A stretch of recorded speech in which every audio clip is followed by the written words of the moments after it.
Big boss ലൈവിൽ ഇപ്പോ ഇതുവരെ ഞാൻ കണ്ടില്ലല്ലോ എന്ന് നോക്കിയിരുന്ന ഒരു സംഭവം നടന്നുകൊണ്ടിരിക്കുകയാണ്. ഒരു ഭാഗത്ത് സാബുമാനാണ് അവിടെ കേൾവിക്കാരൻ. നെവിനും അക്ബറും കൂടി ഈ കഴിഞ്ഞ ആഴ്ചയിൽ നടന്നതിനെ എല്ലാം കൂടെ ഒന്ന് ഫിൽറ്റർ ചെയ്ത് ഓഡിയൻസിന്റെ ഇടയിൽ ക്യാമറയ്ക്ക് മുന്നിൽ ലാലേട്ടൻ വരുമ്പോൾ എടുത്ത് കാണിക്കാൻ വേണ്ടിയിട്ട് ഒക്കെ ആയിട്ടുള്ള കോണ്ടന്റ് കൊടുത്തോണ്ടിരിക്കുകയാണ്. സംഭവം ഷാനവാസിനെ ഞാൻ കൊല്ലാൻ നോക്കിയിട്ടില്ല, ഞാൻ കൊന്നില്ല, ഞാൻ കൊന്നിട്ടേ ഇല്ല എന്ന് നെവിൻ തകർത്ത് പറയുകയാണ്. പക്ഷെ ഷാനവാസ് ഇപ്പോഴും ഞാൻ എന്ത് ചെയ്താലും എന്റെ പിന്നാലെ വന്ന് പ്രശ്നം ഉണ്ടാക്കും. അപ്പൊ അങ്ങനെ പ്രശ്നം ഉണ്ടാക്കിയപ്പം സംഭവിച്ചു പോയൊരു വഴക്ക് എന്റെ കയ്യിൽ നിന്ന് പോയി. ഞാൻ ദേഷ്യപ്പെട്ടു, എനിക്ക് ദേഷ്യം വന്നു, ഞാൻ അങ്ങനെ ചെയ്തു. ഞാൻ തള്ളിയത് ഇങ്ങനെ എടുത്ത് പാലെടുത്ത് ഇങ്ങനെ ഇട്ടതൊന്നുമല്ല, ഇങ്ങനെ ആക്കിയപ്പം അങ്ങനെ പോയതാണ്. നെവിൻ പറയാണ്, നെവിന്റെ വേർഷൻ അവിടെ പറയാണ്, ഷാനവാസിന് സംഭവിച്ചു പോയത് താൻ അറിഞ്ഞുകൊണ്ട് ചെയ്തതല്ലല്ലോ, സംഭവിച്ചു പോയതല്ലേ, അയാളെ ഞാൻ കൊന്നില്ല എന്ന് പറയാണ്. അപ്പം എല്ലാവർക്കും ഈ ലോകത്ത് ചെയ്യാൻ പറ്റുന്ന ഒരു കാര്യമുണ്ട്. തന്റെ ഭാഗത്തു നിന്ന് എന്ത് സംഭവിച്ചാലും അത് ഒന്ന് അണഞ്ഞു കഴിയുമ്പോഴത്തേക്കും വന്ന് ഞാൻ അങ്ങനെ ചെയ്തതല്ല, അങ്ങനെ അർത്ഥത്തിലല്ല, ആരും ഒരർത്ഥത്തിലും ഒന്നും ചെയ്യുന്നില്ല, എല്ലാവരും പോസിറ്റീവായിട്ട് തന്നെയാണ് അവരെ കുറിച്ച് കരുതുന്നത്. അപ്പം ഇത് കണ്ടോണ്ടിരിക്കുന്ന നമുക്ക് പലപ്പോഴും തോന്നും, അയ്യോ നെവിൻ പറഞ്ഞതിനകത്ത് കാര്യമില്ലേ എന്ന് തോന്നും. പക്ഷേ അനുഭവിച്ച ഒരു വ്യക്തി ഉണ്ട്, അതിപ്പോ ഇരയാക്കപ്പെട്ട ആ ഒരു വ്യക്തിക്ക് ഉണ്ടായ അവസ്ഥ കൂടെ നോക്കണം. അങ്ങനെയാണെങ്കിൽ ഈ ലോകത്ത് ഒരു കൊലപാതകം സംഭവിച്ചു, അല്ലെങ്കിൽ ഒരു കൊല ചെയ്യപ്പെട്ട ആള്, അല്ലെങ്കിൽ അതിന് കാരണക്കാരനായ ഒരു വ്യക്തി ഉണ്ടാവുമല്ലോ, ആ വ്യക്തിക്ക് വന്നിട്ട് അത് എൻ്റെ അന്നത്തെ ഒരു മൂഡനുസരിച്ച് സംഭവിച്ചു പോയത്, ആ മൂഡാണ് കുഴപ്പം, ഞാനല്ല കുഴപ്പം എന്ന് പറയാവുന്നതേ ഉള്ളൂ. അപ്പം നെവിൻ പിന്നെയും വന്ന് ന്യായീകരിക്കുന്നതിന്റെ ഇടയിലേക്ക് വീണ്ടും അനുമോളെ വലിച്ചിടുകയാണ്. വ്യക്തമായിട്ട് അനുമോൾക്ക് അവിടെ എന്തെങ്കിലും സംഭവിച്ചാൽ പോലും അത് ഇന്റൻഷനലി നെവിൻ ചെയ്തു എന്ന് ഇനി പറയാം. കാരണം എന്ന് വെച്ചാൽ അത്ര വ്യക്തമായിട്ട് നെവിൻ അക്ബറിനോടും സാബുമാനോടും പറയുകയാണ്, അനുമോളെ അത് ഞാൻ തീർച്ചയാണ്, ഞാൻ അനുമോളെ ടാർഗറ്റ് ചെയ്ത് തന്നെ കളിക്കും, എനിക്ക് അനുമോളെ തീരെ ഇഷ്ടമല്ല, ആ ഒരു പേര് ശവനാറി, ശവത്തിന്റെ നാറ്റമാണ് അനുമോൾക്ക് എന്നൊക്കെ പറഞ്ഞ് അനുമോളെ എഗെയിൻ ആൻഡ് എഗെയിൻ ഓരോന്ന് പറയാണ്. അപ്പൊ ഷാനവാസിന്റെ വിഷയത്തിൽ തുടങ്ങി വീണ്ടും നെവിൻ എത്തിച്ചേരുന്നത് അനുമോളുടെ അടുത്തേക്ക് തന്നെയാണ്. അപ്പൊ അക്ബർ വീണ്ടും ന്യായീകരിക്കുന്നത് അക്ബറിന്റെ സൈഡാണ്. നമ്മൾ മൂന്നുപേരും ക്യാപ്റ്റൻ ആയപ്പോൾ തൊട്ടേ ഇവർക്ക് ഭയങ്കര ഗൂഢാലോചനയായിരുന്നു എന്നുള്ള നിലയിലേക്ക് അക്ബർ പറയാണ്. അല്ല ഞാനൊന്ന് ചോദിച്ചോട്ടെ, ശരിക്കും പറഞ്ഞാൽ ഇവര് മൂന്നുപേരും പ്ലാൻ ചെയ്ത് കാണിച്ച പല ഡ്രാമകളും ഈ കഴിഞ്ഞ ആഴ്ച ഉണ്ടായിരുന്നു. അതായത് ഫുഡ് ലേറ്റ് ആക്കി കൊടുക്കുന്നത്, ഫുഡ് കൊടുക്കില്ല, നീ ഫുഡ് കഴിക്കണ്ട എന്ന് പറഞ്ഞതോ, അങ്ങനെ പല കാര്യങ്ങൾ ഇവർ ചെയ്തതെല്ലാം ഇപ്പൊ ന്യായീകരിക്കുകയാണ്. ഇപ്പൊ ആ ഒരു ന്യായീകരണമാണ് ഇപ്പൊ നടന്നുകൊണ്ടിരിക്കുന്നത്. സാബുമാൻ, അവിടെയാണ് സാബുമാനും അനീഷും തമ്മിലുള്ള വ്യത്യാസം. അനീഷിനൊരു നിലപാടുണ്ട്, ആ നിലപാട് എത്ര കേട്ടാലും ഇപ്പം സ്വാഭാവികമായിട്ടും ഒരാൾ വന്ന് നമ്മുടെ അടുത്ത് സംസാരിക്കുമ്പോഴത്തേക്കും നമ്മൾ അയാൾക്ക് കൊടുക്കുന്ന റെസ്പോണ്ട് എന്ന് പറയുന്നത്, ഇപ്പൊ സാബുമാന്റെ ഒരു സ്വഭാവം എങ്ങനെയാണ്, നെവിൻ വന്ന് പറയുന്നുണ്ട്, നോക്ക് ഒന്ന് ആലോചിച്ച് നോക്കുകയെ, ഷാനവാസ് എന്റെ അടുത്തോട്ട് വന്നതുകൊണ്ടല്ലേ എനിക്ക് അങ്ങനെ ചെയ്യേണ്ടി വന്നത്. ഉടനെ സാബുമാൻ, അത് സത്യമാ, ഷാനവാസ് ഏട്ടൻ വരാതിരുന്നിരുന്നെങ്കിൽ ഇതുവല്ലോ കുഴപ്പമുണ്ടായിരുന്നോ, അപ്പം ഷാനവാസിന്റെ കുഴപ്പമാണ്, ഉണ്ട് എന്ന് പറയുന്നു.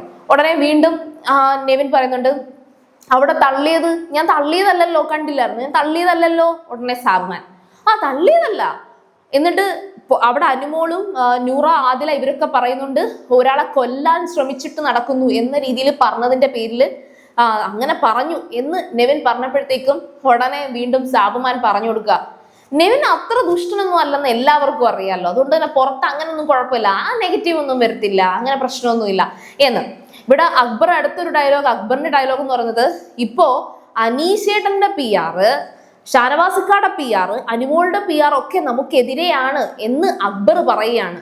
അങ്ങനെ മൊത്തത്തില് ഇപ്പം അവരൊരു വിശകലനം നടത്തുകയാണ്. ഈ ഒരാഴ്ച അവർ ചെയ്തതെല്ലാം അതിനകത്ത് എന്തൊക്കെ എവിടെയൊക്കെ ന്യായീകരിക്കാമോ അവിടെയൊക്കെ കമന്ന് കിടന്നങ്ങ് ന്യായീകരിക്കുകയാണ്. കാരണം നാളെ ഇനി 2 ദിവസത്തേക്ക് ലാലേട്ടൻ വരുന്ന എപ്പിസോഡാണ്.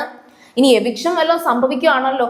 അതിപ്പം നെവിനൊരു ചെറിയ പ്രതീക്ഷയുണ്ട്, നെവിനാണ് ഔട്ടായി പോകാൻ പോകുന്നതെന്ന്. ഞാൻ മുന്നേയും പറഞ്ഞിരുന്നു, നെവിന്റെ ഒരു സ്വഭാവം എന്ന് വെച്ചാലേ, നെവിൻ ശരിക്കും പറഞ്ഞാൽ 50 ദിവസമൊക്കെ നിന്നിട്ട് തിരിച്ചെന്തായാലും എവിക്റ്റായി പോകും എന്ന പ്രതീക്ഷയിൽ വന്ന വ്യക്തിയാണ് നെവിൻ.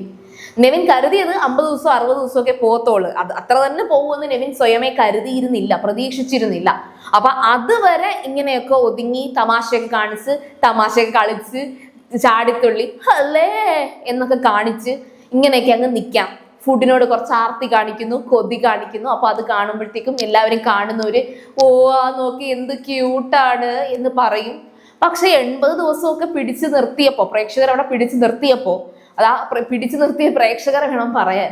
അങ്ങനെ നിന്നപ്പോഴത്തേക്കും ഇല്ല, ഇവിടെ കാണിക്കാൻ കൊണ്ടുവന്ന കാർഡൊക്കെ ഉണ്ടല്ലോ കയ്യിൽ നിന്ന് കാർഡ് തീർന്നപ്പോഴത്തേക്കും നെവിന്റെ കയ്യിലുള്ള യഥാർത്ഥ സ്വഭാവം പുറത്തു വന്നു തുടങ്ങി.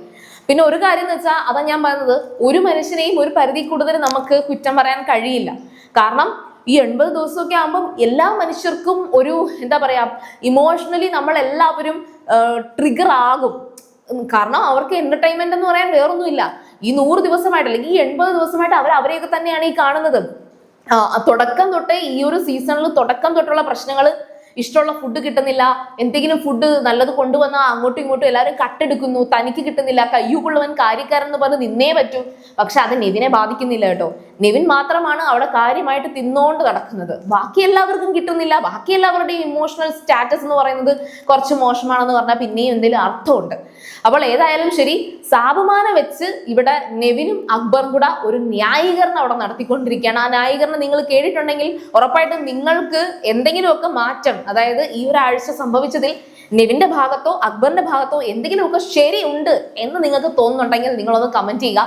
എനിക്ക് പ്രത്യേകിച്ചൊന്നും തോന്നിയില്ല. എനിക്ക് എന്തായാലും ഈ ആഴ്ച നെവിൻ, അക്ബർ, ആര്യൻ ഇവരുടെ 3 പേരുടെയും പിന്നെ ഏറെക്കുറെ സാബുമാന്റെ ഈ ഒരു അനാലിസിസ് എന്ന് പറയുന്ന ഒരു വ്യക്തിയെ കേട്ടിരിക്കുമ്പോൾ ആ വ്യക്തിക്ക് കൊടുക്കേണ്ട റെസ്പോണ്ട് എന്ന് പറയുന്നത് അത് ആ രീതിയിൽ നോക്കുവാണെങ്കിൽ സാബുമാന്റെയും ഗ്രാഫ് കുറച്ച് ഡൗൺ ആയിട്ട് മാത്രമേ എനിക്ക് തോന്നുന്നുള്ളൂ. എൻ്റെ ഒരു പെർസ്പെക്റ്റീവാണ് ഞാൻ പറഞ്ഞത്. നിങ്ങളുടെ പെർസ്പെക്റ്റീവ് എന്തായാലും കമന്റ് ചെയ്യുക. സീരിയൽ ഗ്രാൻഡ് ഫസ്റ്റ് ടൈം കാണുകയാണെങ്കിൽ ഉറപ്പായിട്ടും ചാനൽ ഒന്ന് സബ്സ്ക്രൈബ് ചെയ്തിട്ട് കാണുക. വീഡിയോ ഇഷ്ടപ്പെട്ടാൽ ലൈക്ക് ചെയ്യാം, കമന്റ് ചെയ്യാം, ഷെയർ ചെയ്യാം. അപ്പോൾ ഞാൻ പോയി വരാം. ബൈ.